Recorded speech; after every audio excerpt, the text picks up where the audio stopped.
Growth hack your brand and then destroy anything that moves. You need to grind hustle your platform manifest. It's all about entropy, elegance, and finance. Blockchain. Invest in real estate every day. Invest in meal estate every morning. You need to mind hack the mind shackles that are grabbing your mind. Entrepreneurs. Entrepreneurs. Entrepreneur. Teach a man to fish and he'll eat for a day.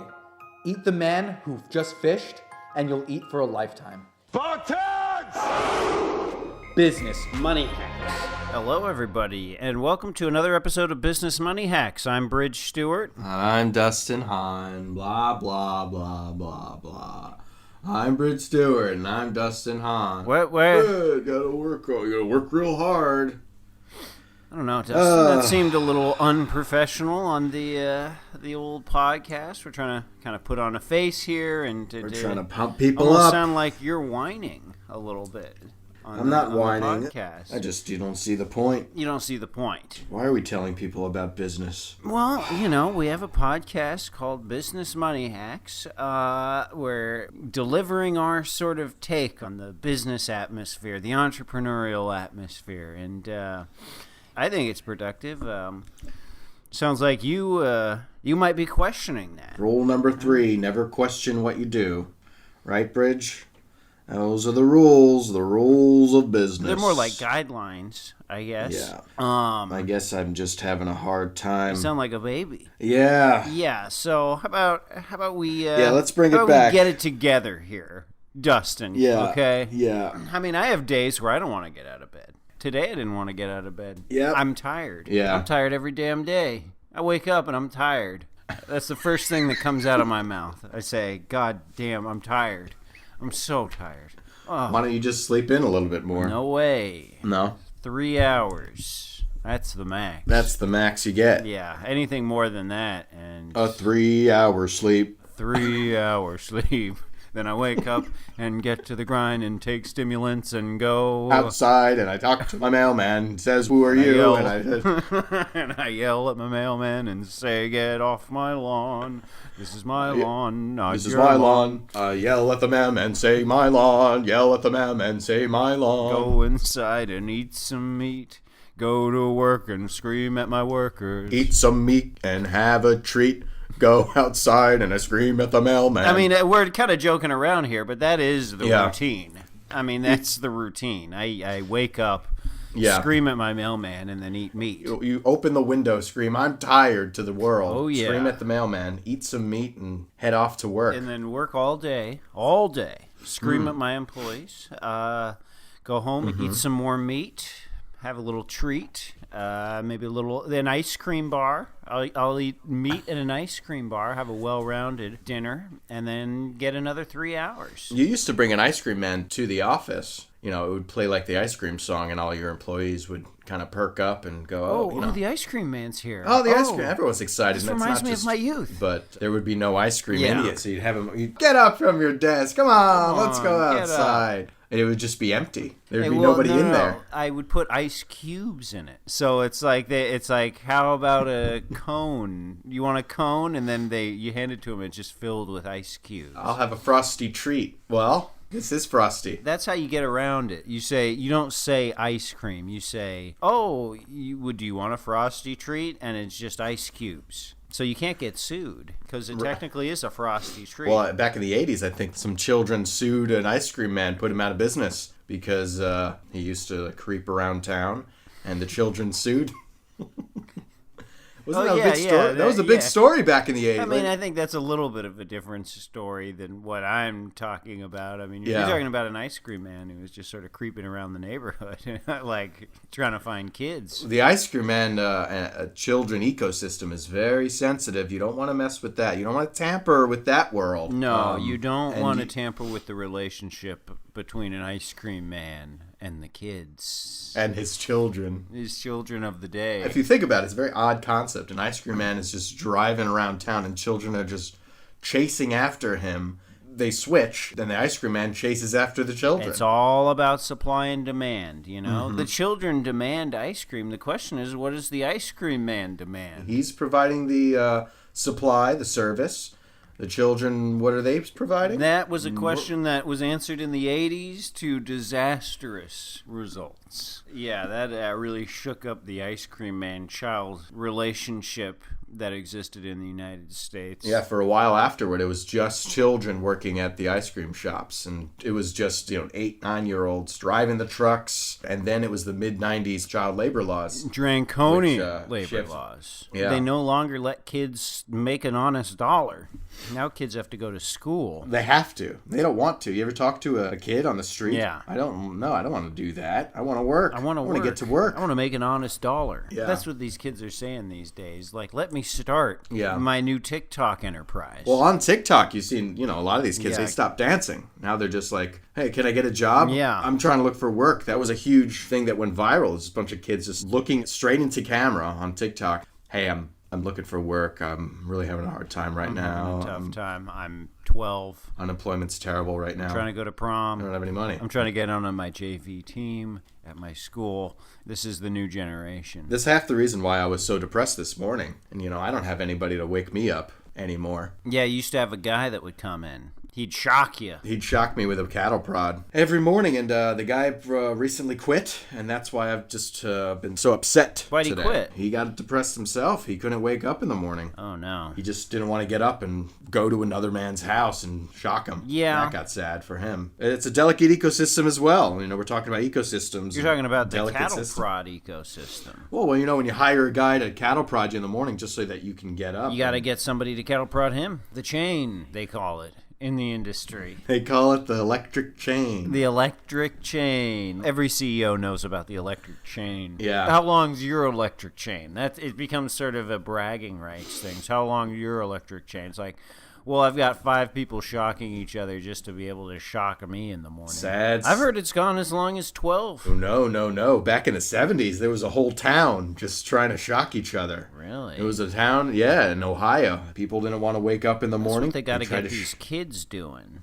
They got to get these kids to shock people in the morning. Yeah. That's an honest dollar right there. Get high school students to shock you to wake up in the morning. And then, kind of insult you. Just like they'll shock you and be like, you're old, and then walk out of the room. That'll wake you up in the morning. I'm not old. I'm not old, but by then they're gone. That whole town just eventually nobody woke up. Oh, yeah? Yeah, they ran out of people to wake up. Somebody would wake up at 8 in the morning. Yeah, that's a that problem. person would have to wake up at 7 in the morning to shock the 8 o'clock men. And then someone would wake up at 6 o'clock, and eventually it was a 24-hour shocking. God damn. They all passed out, and that was it. Nobody woke up. You gotta truly not want to get up if you get shocked to death in your bed. Even the shocking won't get you out of bed. You're just like, let it shock me. That's true commitment. A circle of just being shocked, falling back asleep, getting shocked. The REM cycle and then the shock cycle. Yeah. Anyway, today we've got an interesting subject going on. We're talking about tax avoidance or tax prevention. In our case, We want to call it tax prevention. Tax avoidance sounds a little... there's negative connotations with it. You don't want to avoid anything. Tax shielding. We're Tax going to shield ourselves. Nobody wants to get taxed. Nobody supports, especially the wealth tax. I don't think anybody supports this thing. No. Everything is communism. It's a nightmare. We're living in a literal nightmare scenario here where the government has, once again extended its claws and says, give me a piece. And the public is saying, no, please, I just need enough to survive. And the government says, sorry, and rips the money out of the middle classes and upper classes' hands. And the government just has this bloodlust. Well, to me, it seems like they're not taking enough from the middle class right now. Where's our relief? Working in pharmaceuticals, it's never enough. I will say, I am rabidly anti-tax. But the last year, these COVID reliefs have sort of been a nice little chunk of change that I've gotten. I got to sort of have a little fun with this free money, if you know what I mean. I called it sort of the fun money because it's I didn't have to earn it or anything. So I just I said, you know what, this money's for me. This is for fun. Finally, treat yourself. Yeah. So I bought a nice little a zippy little car that I got to sort of, drive around town, take the roof down, custom license plate, says PPP on it. and just sort of zip that around town. It was fun. Last year, you were going to a lot of parties. Oh yeah. Yeah, you were having ragers. I went to some. You were going to parties. Clubs. You were hosting parties too. Yeah, which was seemed like a whole lot of fun. It was fun. It was the PPP parties. Big PPP parties. Yeah, those were nuts. With that tax, yeah. Those were nuts. Foam parties. I like the foam. Let's just say I'm a big fan of foam. And we sprayed that all over the place. People were like, no, no, no. And I said, yes, yes, yes. Here comes the scalding hot foam. And boy, did people like it. Who wants some foam? Who wants some boiling hot foam? It gets hot. It gets so hot. I don't think you realize how hot the foam I mean, gets. Bridge people were trying to sue you because someone got burned. Someone got burned. Couple people got some COVID, but that's how it goes when you're at a foam party. Somebody got malaria at one of my parties. I'm not sure how that happened, but anything happens when the foam comes out. That's when the what I foam say. comes out, yeah. And I preface it. That's why I'm winning these lawsuits. That's why. I always start by saying anything goes. Anything can happen when the foam starts blasting. And it does. Well, anything does happen when I start blasting my guests with foam. You had to defend yourself in court with those foam parties, and everybody there got COVID, too. I said the foam protects me. You refused to wear a mask, I The guess. foam giveth and the foam taketh away. I had to protect myself also at the parties with foam. People would try and say, hey, man, you just blasted me with foam. My skin is on fire. And I've got a little bit of a foam gun that I carry and just blast them with a little more foam. Little foam stun gun. Little foam blast to the face. Little- That's got some stopping power. Yeah, I remember also you hired a bunch of kids to stand around as security with these foam guns. Yeah, just blasting people with foam. I'm going to give these kids a job. Yeah, I'm such a fan of foam. I kind of earned the nickname like the Foamler. Like I'll just go around and start foaming people. It's almost like a Batman villain. Oh God, the Foamler has arrived. It comes off the tongue really well, the foamler. What I'm trying to say here is, and I really appreciate the relief the government gave over COVID, because that allowed me to spray a lot of people with foam. But what I'm saying is that the relief it didn't go far enough. For folks like us, I need more relief. please, can I have more relief? And they just give it to you. I was on unemployment last year, all last year. Really, you're worth like $30 million. Not enough. And you're on unemployment. I didn't really work. Not because I didn't want to, because I just couldn't. I just couldn't get out of bed. I was too tired. You were tired. Yeah, so Yeah, I get that. I had my lawyers put me on unemployment. Yeah, I get that. That's my excuse for a lot of stuff, too. Yeah. My ex-wife's like, well, why are we... I said, I'm done here. I'm over. This is ending. Pronto. She's like, why? I'm tired. I'm too tired. I'm tired of this. I'm tired of you. I'm tired of looking at That's you. how I end most relationships. I'm tired, and then walk out of the room. Never to see them again. Walk out of the room, It's- buy another house. It's kind of like my au revoir, or like ciao, or till next time. Mine is I'm tired, and I walk away. Yeah. I find it kind of romantic. Well, you do that in your romance. You do that in your business dealings. You just say, no, I'm tired. Just sigh deeply and say I'm tired, and stomp out of the room. That's how the French do it. Well, also, Bridge, you're trying to get to space. We got Elon Musk, we got Jeff Bezos. They got their own little space race going, and you as well, Bridge. Yeah. How's that going? That company's not doing well. Apparently it costs a lot of money to send stuff into space, and I'm a frugal guy. I don't like spending a whole lot of money, so I put a cap on a lot of this stuff and say, look, you get this thing up into space for this amount of money. You get this hunk of junk up in the space.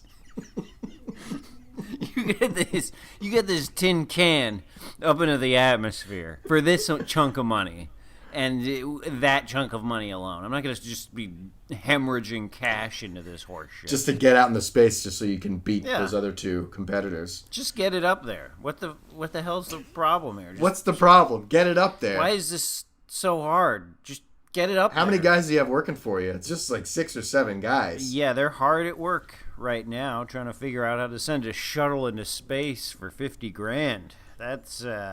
That's tricky. That's less than your little car, that little zip car you bought. Oh yeah, way less than the Zip car that I purchased. with my COVID relief. How did you find the astronaut to go up there? Does he volunteer? Are you paying him Well, to use that here's shuttle? a way to save the money on the shuttle. Like anything, smaller is better and cheaper. So we built a small shuttle, and we're sending a kid.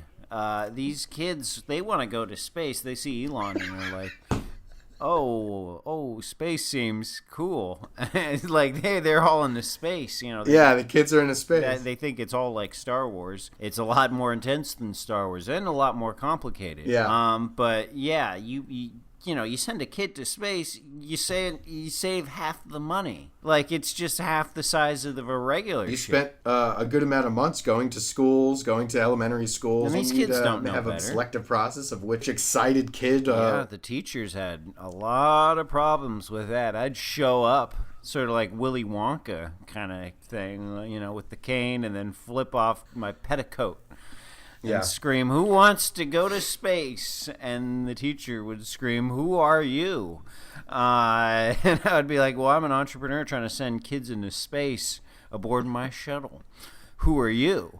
Come aboard. Do you Yeah. want to stay in boring old classroom with boring teacher? Or do you want to come with me and shoot off into space? You play like little sound effects for them. Meanwhile, Yeah. the teacher is like, "Call security. There's a man in this room." Security ain't coming. Yeah, I get in their face and say, "Security ain't coming." Security ain't coming. It always feels good when you tell a teacher that. You know, like they feel like they're in control. And then you look them in the eyes and they're like, "Security ain't coming, honey. These kids are mine.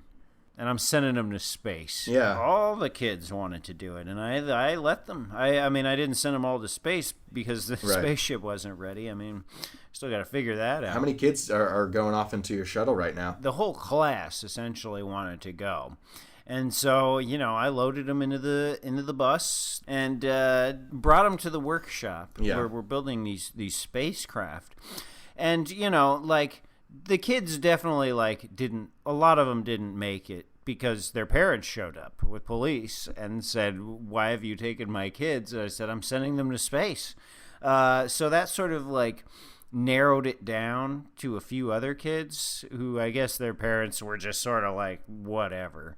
Right. And so we're going to send those kids to space, the ones whose parents don't mind us. Could we talk a little bit more about the training process with these kids? Like, Yeah, it was very rigorous at first. Like, we wanted to make sure there is, like, you know, they're mentally stable, they're good at engineering, they're hitting good at buttons. all this stuff. Yeah, They're hitting good at buttons. just pressing buttons and switches. Yeah, getting excited. You do have a We lot wanted- of buttons and switches in this makeshift Yeah. spacecraft. And We want somebody who's going to push buttons. God knows what they do. Exactly. And that was a big part of it. And then instead of like that, all those criteria, we sort of just narrowed it down to like whose parents don't care. Yeah. That's like pretty much all the criteria at this point. Well, you had a dunk pool. You'd had to make sure that they could breathe underwater, then test Yeah. the pressure. Test their lung capacity, because space, I mean, what if there's a breach? They're going to have to hold their breath for a while. Yeah, until they could tape it up or whatever they do up there. Yeah, I'm Bring not some exactly duct tape. yeah, I don't know. Yeah, you're only mission control. Why do I need to know all this? I already know so much. Why I need to know another thing now? I got to know more things. I mean, let's be real here, Bridge. The only reason you're doing this is because you want to be mission control. Yeah. You want to be talking to those kids from Earth, talking them down from a crisis. I want to scream at kids in space. Yeah, You know, you made it seem like it was a space camp or something fun, and then you actually are sending kids out there. And I guess the plan is to, when there is a breach, and there will be a breach, There's always a breach. calm down, and then switch it off. We've got everything under control. That's the move at my mission control. It's like, calm down. We're gonna be there for you. We'll always be there for you. We're bringing your parents in. They're gonna talk with you, and everything will be okay. And then click. And then we sort of just watch. Yeah, you've got live We feed. want to see what's going on with that shuttle I spent $50,000 on. That's not nothing. That's real money. So let's get this straight. You spent your COVID relief fund on a spaceship Oh, yeah. to send one lucky boy or girl. Yeah, I spent it on that and that zippy little car that I'd take around town, you know. What'd you do with the Zippy bus? Ooh, we had to melt that bad boy down for the shuttle. We just ripped that for parts. And now it's more of a shuttle than it is a bus. Bridges Shoddy Space I Program. wouldn't exactly say shoddy, but, you know, we cut corners. That's the slogan of the company. The Bridge Space Program, we cut corners. So you could see Earth. I mean, this shit's cheap. It's $50,000 to go Cheap to space. space. It's like somebody spent $20 million to go on Jeff Bezos' shuttle. No thanks. Yeah. I can do it for 1/1000th of that price. Well, you were trying to make a deal with Jeff Bezos' space program. Just to hitch a ride. Yeah. Connect your shuttle onto his. Yeah. How's that yeah. deal going? Is Not that- well, not well. I No. mean, the proposal was like, all right, you fire your shuttle into space. We'll have our shuttle next to it and sort of like tie a rope. So like your shuttle will go up and it'll bring my shuttle up too. Right. Kill two birds with one stone. Yeah. I mean, like something about that. Like I guess with the engineering, it wouldn't have worked. They kept saying. I think that's a bunch of nonsense. I think they're just trying to, you know, once again shut out the little guy. Yeah, I mean, where did you find your engineers? All of them come from the ex-Soviet states. You want a good space program, you hire the Russians. The Russians or the Turkmenistanians or Some of them are Mongolian. You Yeah, just some kinda- are Yakut. Ah. You ever are you Familiar with the Yakuts? No, I don't know the Yakuts. They're a Yakuts. group of people that live near the Siberian Arctic Circle. Mostly hunting, mostly fishing. Nobody knew this. They also can make some great engineers, from what I've learned. And so half of my workforce is Yakut. The Yakut space engineers. They're knocking it out of the park, in my opinion. very reliable folks. Yeah, and plus, like for lunch, I mean, they just go and, you know, Fish. They know how to fish. They fish better than anybody I've ever seen. So I don't need to even pay for meals, or we don't have to go to, you know, these stupid restaurants. So these overpriced restaurants. It's outrageous. We go to the local lake. So the launch that's going to be happening come September, the big launch when you send this kid out. Oh, yeah. You'll be eating fish sandwiches and Lots of fish. push this kid onto That's a our space food. Like NASA, you know, Yeah. they've got the tubes of things. We load the shuttle up with fish. And we got, it's like half of the compartments. I mean, it's just fish compartment. You open up a compartment and it's just a smoked salmon. And the kid's opening you up the know, compartments you and get- there's just ice and Ice some and fish. uncooked fish. Uncooked fish. Look, I'm not gonna lie, it gets messy. Yeah. That shuttle gets filled with fish very quickly. It's just a fish market on the It's a ship. fishmonger. A lot of buttons, a lot of switches, and then just fish on ice. The problem is the bones. Yeah. You know, because you eat the fish and then you just got bones flying Just around. one kid just on a shuttle with a bunch of fish bones laying on the ground, waiting for Houston to pick up. They're pumped. And they should be, because they're going to go to space and eat a whole lot of fish in the process. These kids love it. So you haven't had any interest in trying to get into the space game, huh, Dustin? No, I'm going down. You want to go up the stratosphere. I'm more interested in seeing what's going on underground. As above, so below. Exactly. I've been digging. You know, I have this underground little home that it's very cozy. This little ant yeah. farm of a lifestyle right now. Oh, you're drilling. How's that going? It's going well. I've got Yeah? a big hole. How It's deep have just- you got? I've almost hit mantle. It's getting hot. You know, my crew is not happy. No? There was a little revolt recently. It's a lot more complicated than it is in movies. The plan, of course, is to see if there's anything else down there, like maybe perhaps another species, or hollow. some such. You think it's hollow? I'm thinking there's someone down there. Probably pretty dark down there. Well, I bring a flashlight. That makes sense. I've got 3 flashlights, big batteries, the D batteries. Uh-huh. You know, obviously the workers have to switch off and figure out who gets the flashlight. You work harder when you have less. You're defined by your limitations. Plus, you know, I bought a Zippy car myself. I saw you on your car, and I wanted one of my own. Oh, you so- bought a Zippy car? Yeah, I bought one of the.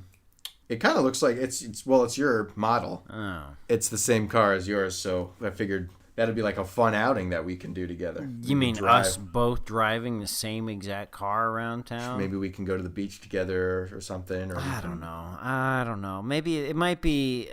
I don't know. Maybe not. Maybe we don't do that. I don't know. I'd follow you, wherever you'd go, Bridge. Yeah. I don't know. I just feel like It'd be it's fun. better just maybe if we aren't like seen together. Like, I think it's kind of more fun. I think it's kind of more cool if we never that get cool? seen together. Yeah. Would that be cool, Bridge? Yeah. I think it'd be really cool. If like you kind of just kept your car in the garage. Now that's pretty cool. Okay. Yeah. Well, I'll sit in the garage. I'll wait until you Yeah, go. sure. Anyway, taxes. Yeah, we were supposed to talk about We were taxes. going to talk about taxes today. Instead, we talked about our own. That didn't happen. No, but we did talk about our ventures, our new ventures, your space program and my underground search for the savage land. Honestly, more important than taxes. We talked about taxes for, I would dare say, about 2 minutes on this whole podcast, and I think that's But fine. goddamn, we're calling it taxes, even though we're talking about sending kids into space and below the Earth's crust. I'm not going to pretend like I hope you guys out there learned something today. We'd love to learn about your new ventures. If you want to tweet at BMH Podcast on Twitter or message us at businessmoneyhacks@gmail.com. Here's the deal. Or just comment on one of our episodes and let us know Yeah. what your new Here's venture the is. deal. I feel like we're getting a lot of the comments on the YouTube. That seems to be where the comments are. Leave a comment and say what venture you're into. What venture are you doing? We'll talk about it. I promise. We'll talk about it, or we'll do it. We'll do it before you Exactly. do it. So just bring it up. We'll talk or steal. This has been Business Money Hacks. Let's end it. Let's just end it.